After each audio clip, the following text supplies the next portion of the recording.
Mon nom est Daniel Carter. J'avais 31 ans. J'étais ergothérapeute pédiatrique et mère d'un bébé prématuré lorsque mon père a débranché le moniteur respiratoire de ma fille pour que ma sœur cadette puisse recharger sa tablette.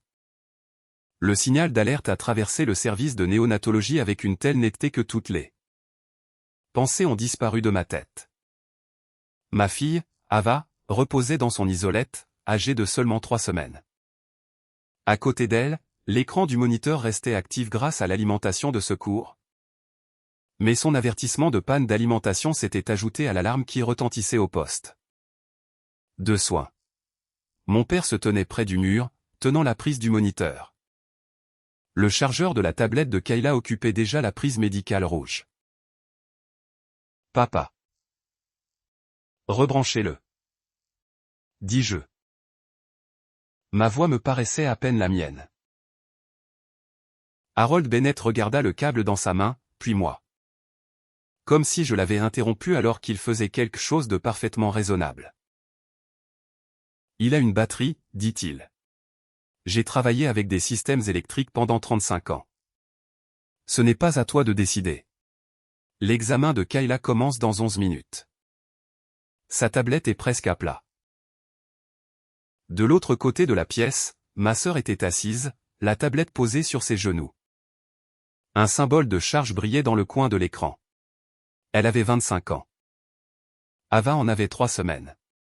Pourtant, une fois de plus, ma famille avait organisé la pièce comme si c'était Kayla qui faisait face à l'urgence. Débranche la tablette. Dis-je. Kayla regarda papa au lieu de me répondre. Ce petit mouvement me dit tout. Elle s'attendait à ce qu'il s'occupe de moi. Parce que c'était ainsi que notre famille avait toujours fonctionné. Kayla avait un besoin. Papa trouvait la solution. Maman adoucissait le conflit. On attendait de moi que je m'adapte. L'alarme continuait. Ma mère s'approcha et baissa la voix, comme si c'était ma réaction. Et non l'équipement médical débranché, qui posait problème. Arrête de paniquer. Dit Diane. Elle ira bien. Je la fixai. Ava était née à 29 semaines. Chaque fil, chaque capteur et chaque moniteur autour d'elle existait parce que ses médecins avaient besoin d'informations fiables. La machine que mon père avait débranchée était un moniteur, pas un respirateur. Mais cela ne la rendait pas facultative. Les visiteurs n'avaient pas le droit de réorganiser le matériel de néonatologie parce qu'ils voulaient une prise pratique. Maman? Il a déconnecté un équipement branché sur mon bébé. Et il le rebranchait, dit-elle. Il n'y a aucune raison d'en faire une affaire plus importante qu'elle ne l'est. Mais papa n'avait pas bougé. Il tenait toujours le cordon pendant que la tablette de Kayla continuait de se charger. Puis la porte du service de néonatologie s'ouvrit. Des pas traversèrent le seuil derrière moi. Suivi de la voix contrôlée d'une femme demandant pourquoi le moniteur avait perdu l'alimentation. Mural. Mon père se retourna. La confiance quitta son visage. À ce moment-là, je ne savais pas que l'hôpital avait déjà enregistré la seconde exacte où le moniteur avait été débranché. Je ne savais pas que l'infirmière responsable avait vu l'alerte au poste central. Et je ne comprenais pas encore pourquoi la femme qui entrait dans la pièce avait l'autorité de faire sortir tous les membres de ma famille du service de néonatologie. Ce qui m'effraya presque autant que l'alarme, ce fut ce que papa fit ensuite. Il ne s'excusa pas. Il commença à expliquer pourquoi l'examen de Kayla était important. Avant de vous dire qui est entré par cette porte et pourquoi mon père a soudain perdu le contrôle de la situation, abonnez-vous à la chaîne, activez la cloche de notification et aimez cette vidéo. Des histoires comme la mienne sont plus faciles à écarter comme de simples malentendus familiaux. Jusqu'à ce que la sécurité de quelqu'un dépende enfin de la vérité. Pour comprendre pourquoi mes parents se trouvaient à côté de l'isolette d'Ava. Je dois vous ramener 3 semaines plus tôt. Au jour où elle est arrivée bien plus tôt que nous ne l'avions prévu. À 29 semaines, Ava est entrée dans un monde de température contrôlée, de voix calmes, de langage médical et de machines qui ne semblaient jamais dormir.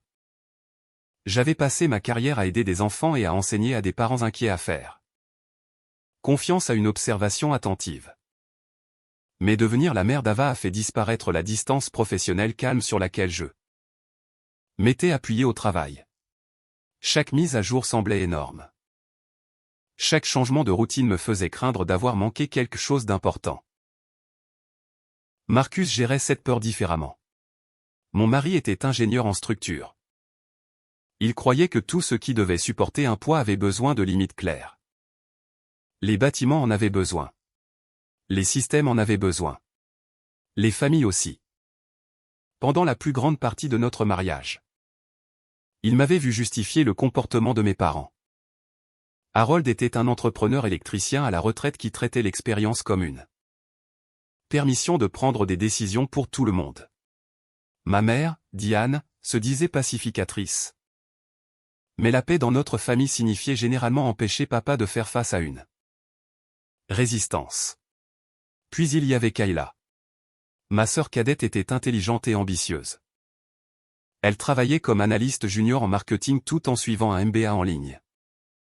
Nos parents avaient investi des années d'argent, de temps et d'attention dans son éducation. Chaque échéance devenait une échéance familiale. Chaque revers exigeait l'implication de tous. J'avais appris à attendre. Si Kayla avait besoin d'aide, mes projets pouvaient être modifiés. Si papa prenait une décision, contester était irrespectueux. Si maman me demandait de préserver la paix, on attendait de moi que j'oublie ce que le conflit m'avait coûté. La naissance d'Ava aurait dû rendre ces anciennes règles inutiles. Au lieu de cela, je me suis retrouvé à vouloir mes parents plus que je ne l'avais fait depuis des années. Je voulais que ma mère s'assoie à côté de moi quand le service de néonatologie semblait trop silencieux. Je voulais que papa regarde sa petite fille et comprenne que le monde ne tournait plus autour de la fille qu'il avait passé 25 ans à protéger de chaque inconvénient. Marcus voyait cet espoir grandir en moi et cela l'inquiétait. Ils peuvent venir, dit-il un soir. Mais les règles de l'hôpital ne se négocient pas. Nous étions assis dans une salle d'attente familiale à l'extérieur de l'unité. À travers la cloison de verre, je pouvais voir les infirmières se déplacer entre les postes. Je sais. Je ne parle pas seulement de l'hôpital. Je baissai les yeux vers le badge temporaire de parent accroché à ma chemise. Marcus n'insultait pas ma famille. Il ne me disait pas que j'étais faible de les vouloir là. Cela rendait presque son inquiétude plus difficile à ignorer.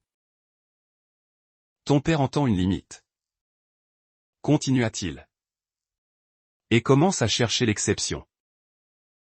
C'est différent. J'espère que ça l'est. Une infirmière passa près de nous emportant un dossier d'information de sortie pour une autre famille. Je la regardai jusqu'à ce qu'elle disparaisse au coin. Ce sont ses grands-parents, dis-je. Peut-être que la rencontrer changera quelque chose. Marcus resta silencieux un moment. Puis il tendit la main entre nos chaises et posa la sienne sur la mienne. Tu décides qui rend visite, dit-il. Je te soutiendrai, mais si quelqu'un interfère avec les soins d'Ava, il part. Il n'y avait aucune colère dans sa voix. Juste une ligne qu'il avait déjà décidé de ne pas franchir. J'aurais dû prendre la même décision à ce moment-là. Au lieu de cela, j'ai ajouté Harold, Diane et Kayla Bennett à la liste des visiteurs autorisés d'Ava. Au début de la 3e semaine d'Ava, elle était stable, mais restait dépendante d'une surveillance continue. J'en savais assez pour me sentir prudemment optimiste. Et assez pour savoir que la stabilité ne signifiait pas que les règles étaient devenues facultatives. Le matin où ma famille prévoyait de venir, Marcus me dit qu'il devait rencontrer sa mère près de l'entrée de l'unité avant notre réunion de soins prévus. Il promit de revenir rapidement. Je n'y pensais pas plus. J'avais rencontré la mère de Marcus, Evelyn, de nombreuses fois. Mes parents l'avaient rencontrée aussi. bien que papa ait rarement montré de l'intérêt pour le travail d'une autre personne. Sauf s'il pensait que cela l'affectait directement. Je regardais Marcus partir, puis vérifier l'autorisation de visite sur mon téléphone. 3 noms approuvés apparurent sous les nôtres. Harold Bennett, Diane Bennett, Kayla Bennett. Un instant, j'envisageais de les retirer. Puis ma mère envoya un message disant qu'ils étaient arrivés à l'hôpital et qu'ils avaient hâte de voir Ava. Je me dis que cette visite pouvait être un début. Les portes sécurisées s'ouvrirent plusieurs minutes plus tard. Papa entra le premier. Maman suivit avec un sac de voyage qu'elle avait rempli de choses qu'elle pensait que je pourrais avoir besoin. Kayla arriva en dernier. Tenant sa tablette contre sa poitrine et vérifiant à plusieurs reprises l'indicateur de batterie. Papa jeta un coup d'œil à l'isolette d'Ava. Puis son attention se porta sur Kayla. « Combien de charge te reste-t-il » demanda-t-il. 14%. Maman regarda immédiatement vers les prises.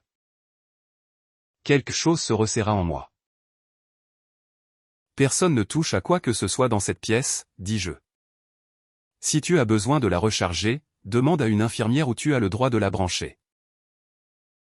Papa sourit avec l'expression patiente qu'il utilisait chaque fois qu'il pensait que je m'inquiétais. Inutilement. Daniel ? dit-il. Je sais comment fonctionne l'électricité. À l'époque, je pensais que ce n'était que de l'arrogance. Moins d'une demi-heure plus tard, cette phrase ferait partie d'un rapport officiel de l'hôpital. Le problème avec la confiance de mon père, c'est qu'elle faisait des précautions ordinaires des défis. Papa se lava les mains seulement après que je le lui ai rappelé 2 fois. Puis il déplaça l'une des chaises de visiteurs plus près de l'isolette d'Ava, s'arrêtant seulement lorsqu'une infirmière expliqua que l'espace autour de son équipement devait rester dégagé. Il lança un regard irrité à la chaise. Je voulais seulement voir ma petite fille. L'infirmière resta calme. Vous pouvez la voir depuis la zone visiteur marquée. Papa murmura quelque chose sur les hôpitaux qui créent des règles pour tout, mais il recula. Maman fit semblant de ne pas l'entendre. Elle ouvrit le sac qu'elle avait apporté et commença à placer des choses sur le petit comptoir. Un pull propre, un paquet de collations et un dossier de courrier qu'elle pensait que je pourrais vouloir. Ces gestes familiers rendaient la visite presque normale. Pendant plusieurs minutes, je me permis de croire que je m'étais inquiété pour rien. Maman se tenait près d'Ava et porta la main à sa bouche. Ses yeux se remplirent et, lorsqu'elle me regarda, je vis la tendresse que j'avais attendue. Elle est magnifique, chuchota-t-elle. La tension dans ma poitrine se relâcha. Oui, dis-je. Elle l'est. Papa étudia le moniteur à côté d'Ava avec la concentration qu'il réservait habituellement à un équipement qu'il avait l'intention de critiquer. À quoi sert celui-là? Il suit sa respiration, son rythme cardiaque et son niveau d'oxygène. Et elle a encore besoin de tout ça. Oui. Elle a l'air bien. Elle va bien parce qu'il la surveille attentivement. Papa hocha la tête comme s'il était arrivé à une conclusion différente. Derrière lui, Kayla avait déjà ouvert sa tablette. Elle vérifia l'heure, se connecta au réseau sans fil de l'hôpital et commença à parcourir la page de configuration de son examen. J'essayais de ne pas lui en vouloir. Elle nous avait prévenu que l'examen était prévu ce matin-là. Papa avait insisté pour qu'elle n'ait pas à choisir entre rendre visite à Ava et le terminer. Dans son esprit, la solution évidente était que tout le monde organise la visite autour de son échéance. Combien de temps cela prendra-t-il? demanda maman. 90 minutes. Sauf si le surveillant a du mal à me vérifier. Tu peux le passer ici. Kayla regarda autour d'elle. C'est assez calme. C'est toujours la chambre d'Ava. dis-je. Si les infirmières ont besoin d'entrer, elles entreront. Je sais. Et tu ne peux rien enregistrer. Le logiciel d'examen n'enregistre que moi. Tu devrais le confirmer avec l'infirmière. Kayla soupira. Papa me regarda. Elle comprend. Je suis responsable de ce qui se passe dans cette pièce. Son expression se durcit légèrement. Voilà. Le changement qui survenait toujours lorsque je passais de la demande à la décision. Maman s'interposa émotionnellement avant que l'un de nous en dise davantage. Ne nous disputons pas, dit-elle. Aujourd'hui est censé être pour soutenir Daniel. Mais ses yeux étaient sur moi lorsqu'elle le dit. Kayla saisit ses identifiants. La luminosité de l'écran changea et un avertissement de batterie faible apparut. 14%. Dit-elle encore. Tu l'as chargé avant de partir? Répondit papa. Elle n'a dû pas se brancher correctement. Maman regarda immédiatement autour de la pièce. Il doit y avoir un endroit où tu peux la brancher. Il y a une station de charge pour les visiteurs près de la salle d'attente. Dis-je. Kayla vérifia l'heure. Je ne peux pas passer l'examen là-bas. Les gens parlent. Alors reporte-le. Je ne peux pas. C'est un final. Papa marcha vers le mur. Papa. Je regarde. Les prises à côté d'Ava sont pour le matériel médical. Je vois ça. Une infirmière passa dans l'embrasure de la porte et je demandai où les visiteurs pouvaient recharger en toute sécurité des appareils personnels. Elle indiqua la salle d'attente familiale et confirma que les prises à l'intérieur de la chambre d'Ava n'étaient pas destinées aux visiteurs. Merci. Dis-je. Papa attendit qu'elle se soit éloignée. Puis il regarda la prise rouge derrière le moniteur. Une étiquette l'identifiait comme faisant partie du système d'alimentation d'urgence de l'hôpital. La prise du moniteur occupait la prise supérieure. La prise inférieure était bloquée par l'agencement de l'équipement. La batterie de Kayla passa à 13%. Papa. N'y pense même pas. Il se pencha plus près de l'écran du moniteur. Ça a un symbole de batterie. Cela ne veut pas dire que tu peux le débrancher. Cela signifie qu'il a une alimentation de secours.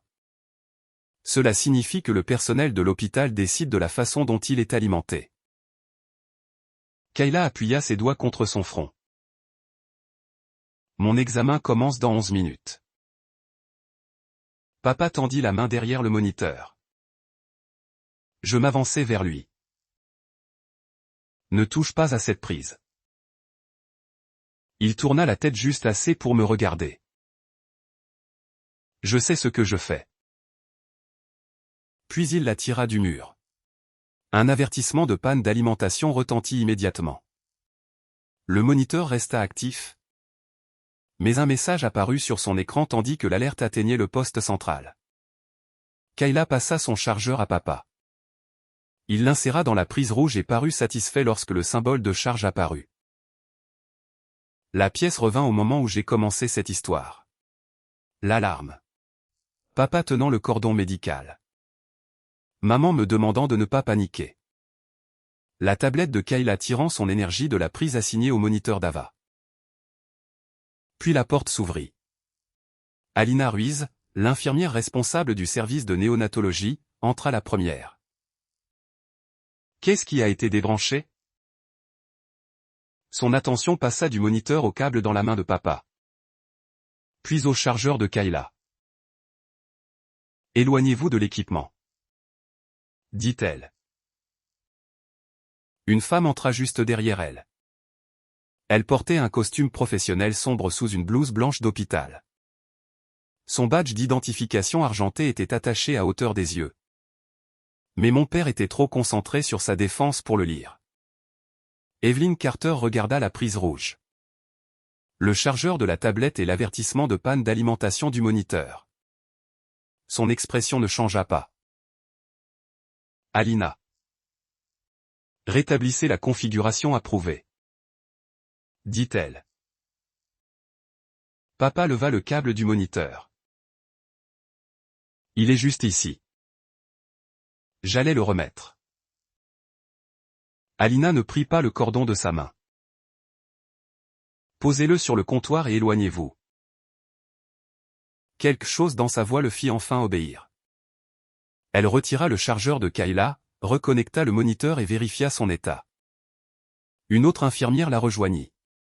Ensemble, elles examinèrent les lectures d'Ava et confirmèrent que le moniteur était resté actif sur l'alimentation de secours. Je me tins à côté de l'isolette, incapable de quitter ma fille des yeux. Est-elle allée bien? Alina termina son évaluation avant de répondre. Elle est stable. Le moniteur est resté fonctionnel et le poste central a reçu l'alerte d'alimentation immédiatement. Je fermai les yeux une demi-seconde. Le soulagement me traversa si rapidement que mes genoux fléchirent.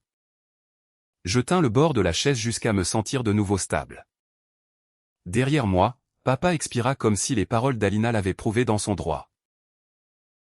Voilà, dit-il. Aucun mal n'a été fait. Evelyn le regarda.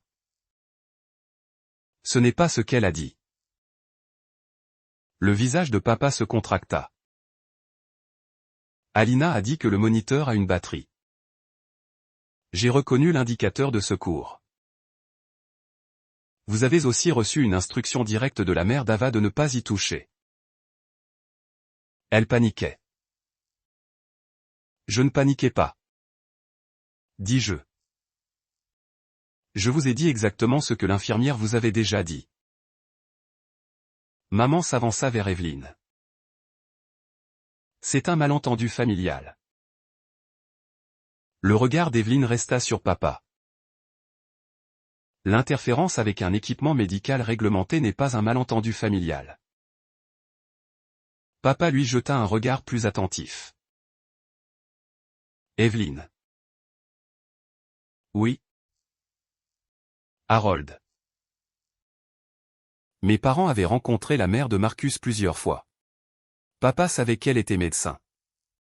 Mais il n'avait jamais montré assez d'intérêt pour se souvenir des détails. Pour lui, Evelyn avait toujours été la mère calme et très éduquée de Marcus. La femme qui écoutait plus qu'elle ne parlait et ne rivalisait jamais pour son attention. « Vous travaillez ici ?» demanda-t-il.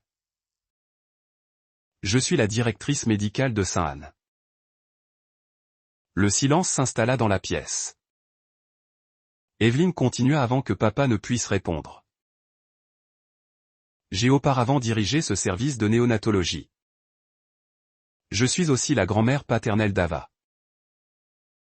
Kayla ferma lentement sa tablette. Les yeux de maman se posèrent sur le badge d'identification attaché à la blouse d'Evelyn. Papa tenta de récupérer son autorité. Alors vous comprenez cet équipement mieux que quiconque. Vous savez qu'il n'a jamais cessé de fonctionner. Je comprends que vous avez débranché un équipement assigné à un nourrisson prématuré après que la mère de l'enfant et le personnel de l'hôpital vous aient dit de ne pas y toucher. C'était pendant moins d'une minute. La durée de la violation n'efface pas la décision. Papa montra du doigt vers moi. Daniel est épuisé. Elle fait sonner cela pire que ce que c'était.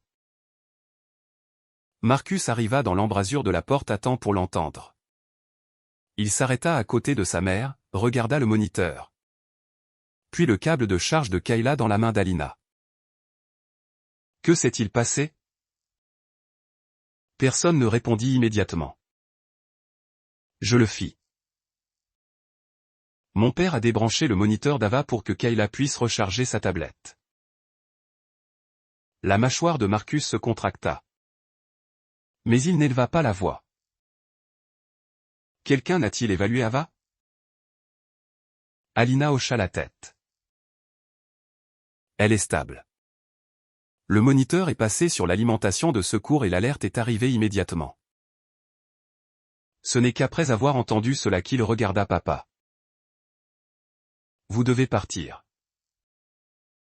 Papa se tourna vers Evelyne au lieu de répondre. Vous allez lui permettre de nous parler comme ça. Evelyne tendit la main vers le téléphone mural. Je demande à la sécurité de l'hôpital de faire sortir les 3 visiteurs pendant que l'événement est documenté. Maman la fixa.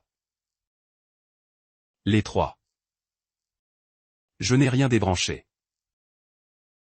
Vous êtes resté dans la pièce pendant qu'on interférait avec le matériel médical et vous avez tenté de minimiser l'événement pendant la réponse clinique. J'essayais de garder tout le monde calme. Alina et l'équipe clinique sont responsables de la gestion de la pièce. Papa s'avança vers la porte.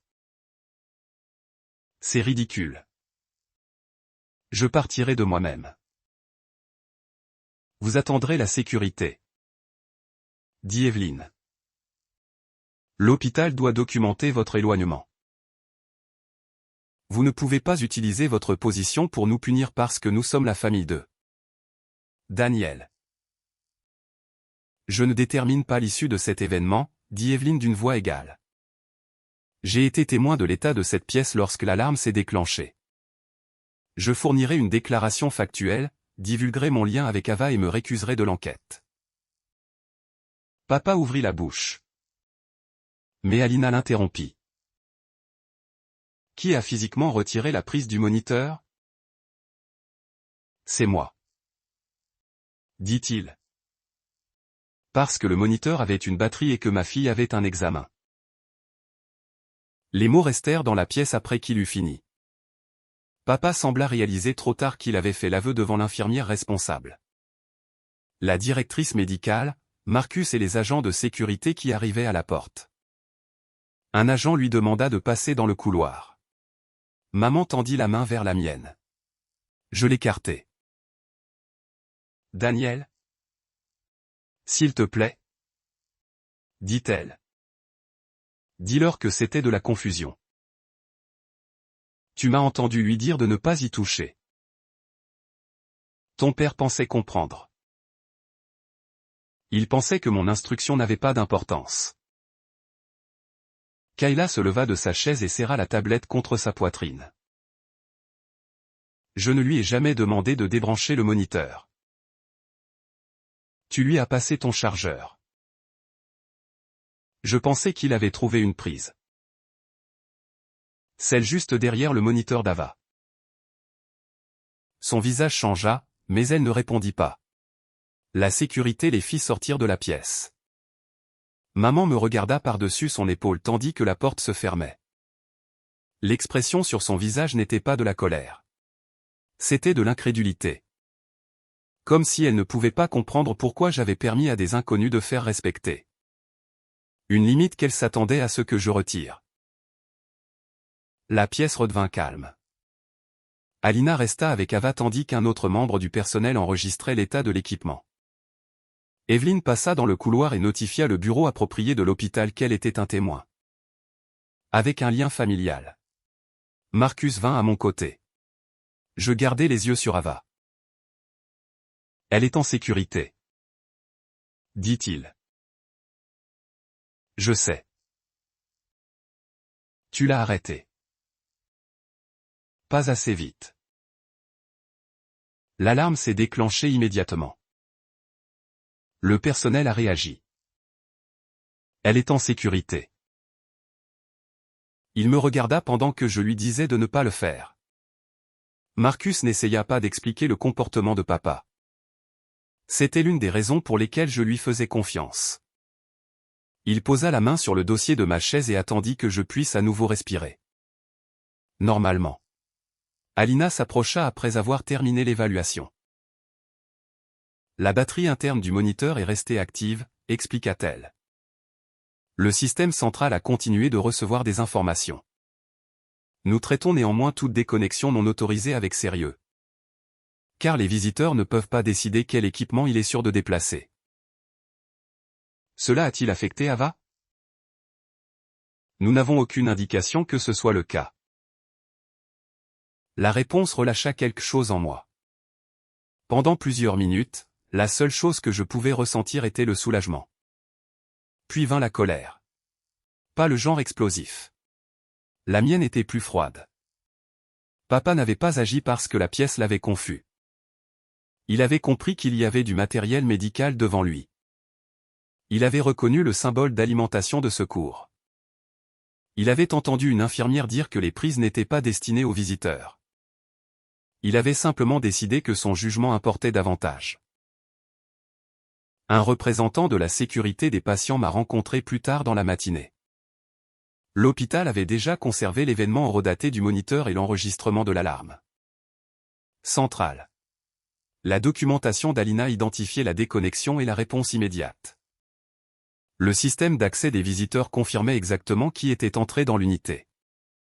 Evelyne avait soumis son compte rendu de témoins séparément et s'était formellement retirée de toute décision concernant la discipline, les restrictions de sécurité ou le renvoi à l'extérieur de l'hôpital. Personne n'avait besoin de son autorité pour établir ce qui s'était passé. Les systèmes conçus pour protéger Ava l'avaient enregistré. Papa l'avait admis lui-même. Avant de partir, la représentante de la sécurité des patients envoya une déclaration d'incident préliminaire à mon compte sécurisé de l'hôpital. Je l'ouvris sur mon téléphone. La première page contenait des informations de base sur Ava et la pièce. La deuxième me demandait de décrire ce que j'avais vu. Quelles instructions avaient été données et si quelqu'un m'avait fait pression pour changer mon compte rendu. Cette dernière question me parut étrangement prématurée. Ce soir-là, je compris pourquoi elle était là. Papa appela en premier. Je regardais son nom apparaître sur mon écran tandis que Marcus était assis en face de moi dans la salle d'attente. « Tu n'es pas obligé de répondre, » dit-il. « Je sais. » Je répondis quand même. Papa ne demanda pas d'Ava. Sa première question fut de savoir si j'avais parlé à l'enquêteur de l'hôpital. Oui. Qu'est-ce que tu leur as dit? La vérité. Il baissa la voix. Sois précise. Daniel. Je leur ai dit que tu avais débranché le moniteur après que je t'ai dit de ne pas le faire. Cela le fait sonner intentionnel. C'était intentionnel. Je n'avais pas l'intention de blesser Ava. Intentionnel signifie que tu savais que tu le débranchais. Tu tords les mots. Non. J'utilise enfin les bons. Il resta silencieux un moment. Puis son ton passa de défensif à instructif. Le moniteur n'a jamais arrêté. Cela compte. Tu dois clarifier que j'ai reconnu le système de secours. L'hôpital sait déjà qu'il est passé sur l'alimentation de secours. Alors il n'y a aucune raison que cela devienne une question juridique. C'est donc ce qui t'inquiète. Je m'inquiète pour cette famille. Tu n'as pas demandé d'Ava une seule fois. Je sais qu'elle va bien. Tu le sais parce que l'hôpital l'a vérifié. Tu ne le savais pas lorsque tu as débranché le moniteur. Papa expira d'impatience. Ta sœur avait un examen final. Elle aurait pu perdre un semestre entier. Et tu as décidé que cela importait plus que les règles de l'hôpital autour de mon bébé prématuré. C'était un câble de charge. Daniel? Arrête de parler comme si j'avais retiré ses soins médicaux. Tu y as interféré. Le silence qui suivit fut différent. Il s'était attendu à ce que l'épuisement me rende plus facile à contrôler. Il ne s'était pas attendu à la précision. Ne signe rien avant que nous en parlions en personne. Dit-il. L'appel se termina avant que je réponde. Maman appela 11 minutes plus tard. Elle demanda d'Ava, mais seulement après m'avoir dit que papa était profondément contrarié. Il se sent humilié. Il devrait se sentir responsable. Tu connais ton père. Quand il croit pouvoir résoudre un problème, il agit rapidement. Ce n'est pas une excuse. Je ne l'excuse pas. Tu m'as dit d'arrêter de paniquer pendant que l'alarme sonnait. J'essayais de te calmer. Tu essayais de faire disparaître le conflit. Daniel? S'il te plaît. Ton père pourrait être interdit d'accès à l'hôpital. Il devrait l'être. Maman devint silencieuse. Je ne lui avais jamais rien dit de semblable. C'est le grand-père d'Ava. Chuchota-t-elle. Alors il aurait dû la protéger. Il a fait une erreur. Il a pris une décision. Puis il l'a défendue. Que veux-tu que nous fassions? Supplier? Je veux que vous compreniez pourquoi c'était mal sans me demander de vous sauver des conséquences. Maman se mit à pleurer doucement. Pendant la plus grande partie de ma vie, ce son avait mis fin à chaque désaccord. Il me faisait m'excuser même lorsque j'étais celle qui avait été blessée. Cette fois, je ne m'excusais pas. Je dois y aller. Dis-je. Kayla envoya un message au lieu d'appeler. Je ne lui ai pas demandé de le débrancher. Un deuxième message suivit. J'ai seulement dit pourquoi ma batterie était faible. Puis un troisième. S'il te plaît, ne m'inclus pas dans le rapport. Je n'ai jamais touché au moniteur. Je lus les messages 2 fois. Aucune question sur Ava. Je posai le téléphone face contre terre. Marcus n'avait commenté pendant aucun des appels. Il attendit que je le regarde. Que ferais-tu? Demandai-je. Tu sais ce que je ferais. Dis-le. Je donnerai à l'hôpital une déclaration complète et je révoquerai leur accès. Les 3? Oui. Même Kayla. Elle l'a regardé le faire. A accepté le chargeur et est restée silencieuse pendant que ta mère minimisait ce qui s'était passé. Elle dit qu'elle ne lui a pas demandé. Elle n'avait pas besoin de demander. Ta famille a pratiqué pendant des années l'anticipation de ses besoins. La vérité faisait mal parce qu'elle correspondait à ce que je savais déjà. Marcus se pencha en avant. Mais cela ne peut pas devenir une autre décision que quelqu'un prend pour toi. Ni ton père, ni ta mère, ni moi. Et si les couper rend tout pire? Pour qui? Je n'avais pas de réponse. Il regarda vers les portes sécurisées du service de néonatologie. Ava ne peut pas choisir qui entre dans cette pièce. Dit-il. Nous choisissons pour elle. Ma déclaration d'incident resta non signée cette nuit-là. J'avais rempli chaque section factuelle. J'avais décrit l'instruction de l'infirmière. J'avais enregistré mon avertissement à papa. J'avais expliqué où le chargeur avait été branché et ce que maman avait dit après le déclenchement de l'alarme. Puis j'arrivais au champ de signature et m'arrêtais. Le signer semblait plus grand que de confirmer ce qui s'était passé. Cela semblait signer la fin de la famille que j'avais passé des années à essayer de préserver.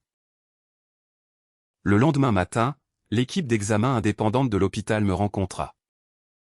Ils ne me demandèrent pas si j'aimais mon père. Ils demandèrent ce qui s'était passé. L'enregistrement du moniteur montrait le moment exact où l'alimentation externe avait été perdue et rétablie. Le journal d'alarme central montrait la réponse infirmière. Le rapport d'Alina montrait qu'Ava était restée stable et que la configuration approuvée avait été rétablie immédiatement. Le registre des visiteurs établissait que papa, maman et Kayla étaient tous présents. Le compte rendu d'Evelyn décrivait le câble déconnecté. Le chargeur de Kayla dans la prise désignée et papa debout à côté de l'équipement. La propre déclaration initiale de papa à Alina était incluse. Il avait débranché le moniteur parce que Kayla avait un examen. L'équipe d'examen demanda si j'avais reçu des communications de ma famille après l'événement. Je leur donnais les appels et les messages sans y ajouter d'interprétation. Les faits n'avaient pas besoin d'aide. Plus tard dans l'après-midi, papa exigea que je le rencontre dans le hall principal.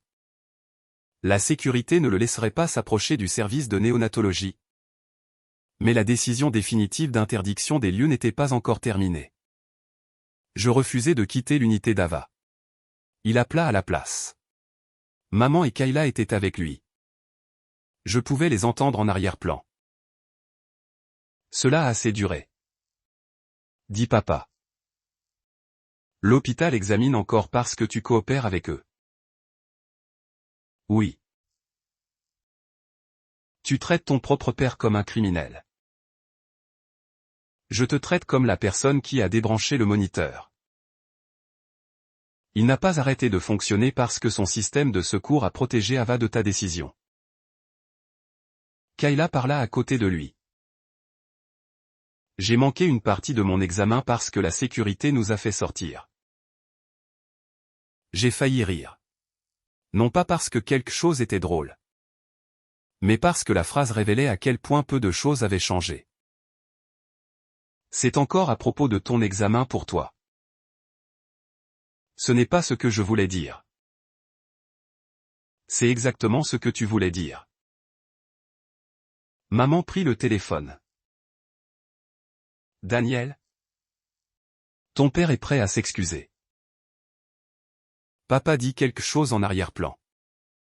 Maman couvrit le récepteur et leur désaccord étouffé dura plusieurs secondes. L'est-il? Demandai-je. Il a besoin de temps. Il a eu plus d'une journée. Il essayait d'aider Kayla. Je sais. C'est le problème. La voix de maman se fit plus tranchante. Ta sœur n'est pas responsable de ce que ton père a fait. Elle en a bénéficié. La regarder se produire et n'a rien dit. Que attends-tu de nous? Pour une fois, j'attendais que vous me voyiez, moi et ma fille.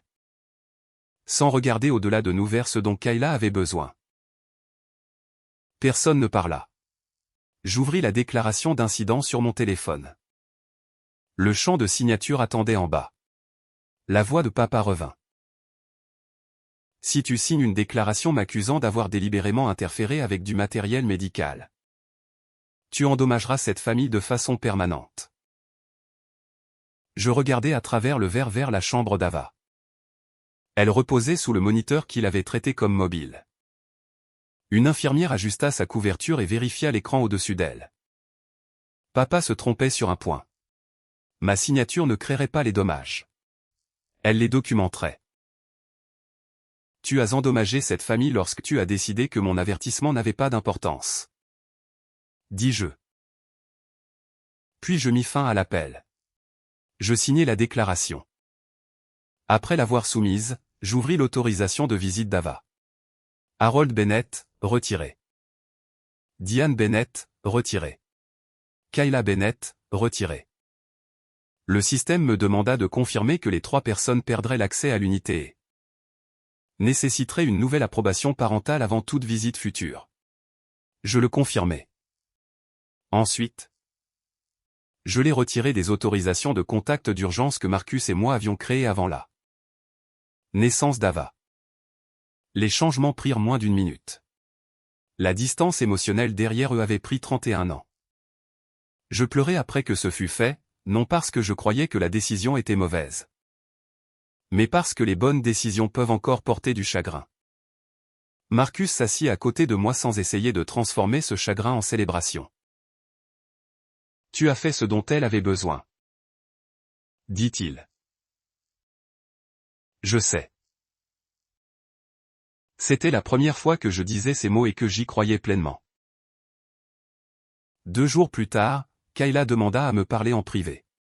J'ai failli refuser. Puis elle envoya un autre message. J'ai changé ma déclaration.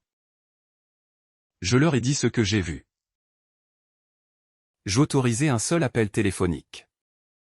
Sa voix semblait plus petite qu'elle ne l'avait été dans le service de néonatologie. Je savais quelle prise papa regardait, dit-elle. J'ai vu le câble du moniteur. J'attendis. Je savais que tu lui avais dit de ne pas y toucher. Alors pourquoi lui as-tu passé ton chargeur? Parce que j'avais peur d'échouer. Et Ava. Je me suis dit que le moniteur avait une batterie. Papa avait l'air certain. Tu as laissé une certitude devenir ton excuse. Oui. C'était la première réponse qu'un membre de ma famille m'avait donnée sans immédiatement la défendre. Kayla dit à l'équipe d'examen que papa avait entendu mon avertissement, retirer la prise du moniteur et accepter son chargeur. Elle admit qu'elle comprenait que c'était une prise médicale désignée et qu'elle était restée silencieuse parce qu'elle voulait commencer son examen. Je suis désolée, dit-elle. Je crus qu'elle ressentait du remords. Cela ne voulait pas dire que je lui faisais confiance.